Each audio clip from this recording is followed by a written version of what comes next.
Bonjour à tous et bienvenue dans le podcast Sous l'écorce de l'ananas.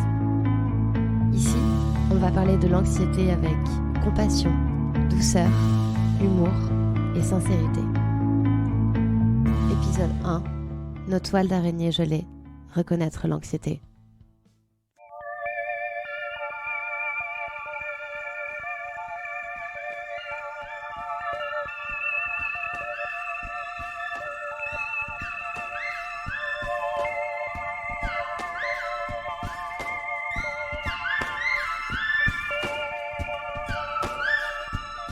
Nous sommes en décembre. Je me balade dans Londres avant d'aller à mon rendez-vous chez l'opticien. C'est dimanche. Je suis dans le quartier de Hampstead. Il y a plein de petites boutiques avec des lumières colorées. Il fait très très froid cette année.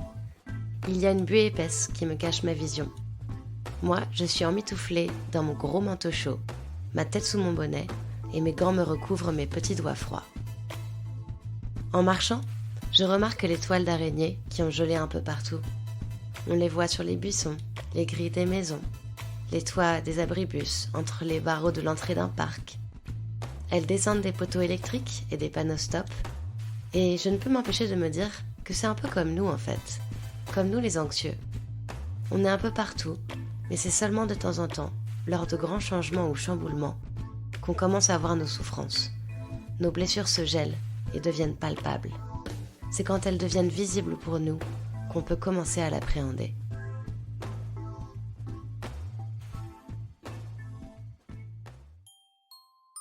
Je ne vais pas vous mentir, ça a mis un peu de temps dans ma petite tête avant de comprendre que j'étais une grande anxieuse. J'imagine que si vous êtes là aujourd'hui, c'est que vous vous posez peut-être les mêmes questions que moi à l'époque, ou que vous cherchez des solutions pour mieux l'appréhender. Alors l'anxiété, c'est quoi ? Ok, entrez.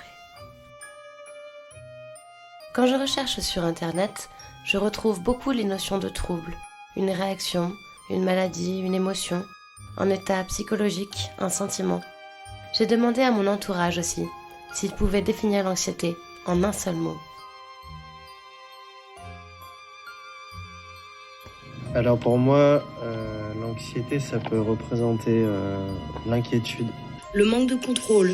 Une oppression. L'inquiétude. La gorge nouée. La perte de contrôle. Le travail et les performances. Prison. Angoisse. Le noir. Paralysie. Psoriasis. Désagréable. A sense of impending doom. Implosion. Enfermement. Oppression. Bon, décidément, on a tous un truc spécifique en tête, et pas un seul mot pour la définir. Je vais essayer de l'expliquer pour vous. Pour moi, l'anxiété est une maladie paralysante. Vous avez peut-être déjà manqué une nuit de sommeil avant une présentation à faire en public, eu une perte de mémoire pendant un examen ou senti votre cœur s'accélérer avant de rencontrer une personne pour la première fois. On est toutes et tous passés par là. Le problème, c'est que parfois ce sentiment est tellement fort que vous n'arrivez plus à avancer. Et le seul panneau que vous voyez sur le bord de la route, c'est « Attention, danger », écrit en gros avec des lumières qui scintillent. Vous vous sentez paralysé. Vous n'avez qu'une envie, rebrousser chemin. L'anxiété, c'est ça. C'est une peur excessive, démesurée ou répétée. Pas celle qui vous protège d'un réel danger ou probable. Non. C'est plutôt celle qui vous fait souffrir, vous tord, vous noue de l'intérieur. L'anxiété a une emprise sur vous, vous fait sentir impuissant, vous envahit au point où vous n'arrivez plus à fonctionner dans votre quotidien. Nous ne devons pas avoir peur d'employer le mot maladie, c'est un réel handicap dans nos vies. Alors, bien qu'une certaine anxiété temporaire puisse être considérée comme normale et parfois même bénéfique, le fait de comprendre si une personne souffre d'un trouble anxieux peut faire la différence pour obtenir le traitement nécessaire. L'anxiété affecte votre psychologie, votre biologie et votre univers social. Lorsqu'elle prend plus de place, on appelle ça le trouble anxieux généralisé. Bon, je vous l'accorde, ça fait un peu peur quand je dis ça comme ça. Mais rassurez-vous, il n'y a pas de mal, tout va bien. Et en fait, c'est pas si grave que ça. Dans mon cas, c'était intervenu un peu du jour au lendemain. Mais ensuite, ma vie était devenue source d'angoisse permanente. Après ma première attaque de panique, j'ai commencé à vivre dans la peur constante que cela m'arrive à nouveau. J'étais en alerte à chaque élément ou situation extérieure pouvant heurter ma stabilité émotionnelle. J'étais présente, mais ma tête était dans l'anxiété et rien d'autre. Je ne pensais qu'à ça, ne vivais que pour ça.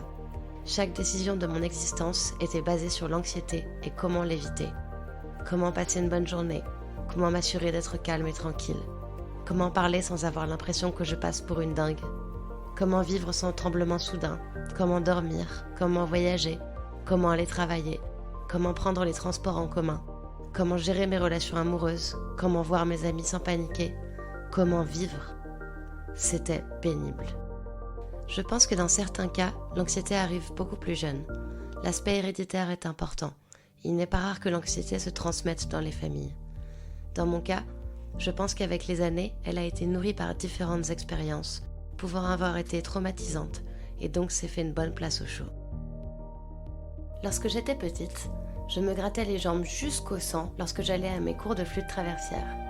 J'étais terrorisée à l'idée de ne pas réussir, alors qu'en plus, je m'en foutais complètement de la flûte traversière. C'était les prémices de mon anxiété, ou la pointe de l'iceberg. Cette maladie mentale est très intelligente, car elle nous apparaît sous différentes formes. Mais si vous commencez par reconnaître vos symptômes en vous écoutant, je suis sûre que vous y verrez beaucoup plus clair. Il y a les formes visibles sur le corps, comme l'eczéma, l'urticaire, le psoriasis, ou bien vous pouvez avoir tendance à transpirer, vous sentir agité et tendu, avoir un rythme cardiaque rapide, des tremblements, des vertiges. Mais pour beaucoup, c'est aussi une souffrance invisible. Les troubles anxieux se manifestent par cette constante peur excessive, comme je le disais plus tôt, mais elle est aussi présente sous forme d'une grande timidité, de difficulté à se concentrer, de maux de tête ou estomac sans raison. L'irritabilité peut aussi être un des symptômes. Ce qui est important, c'est d'essayer de décoder les signaux que le corps nous envoie, de les écouter et essayer de les comprendre. Pour vous citer un exemple personnel, j'ai un de mes amis qui m'a expliqué que ces troubles anxieux se manifestaient beaucoup sur son lieu de travail. Pour lui, c'était un des moments de grand stress et de grande fatigue. Il devenait incapable de parler, de faire son travail, d'appréhender le monde professionnel, sans être sans cesse submergé par des millions de pensées négatives. Dans son cas, personne ne pouvait le voir. Tout se passait à l'intérieur de lui. Cette situation était vraiment très pesante. Il se sentait seul face à une montagne, sans aucune idée de comment avancer avec tout ça. Et c'est très commun pour les anxieux. La bonne nouvelle, c'est que vous n'êtes pas seul. Bien au contraire.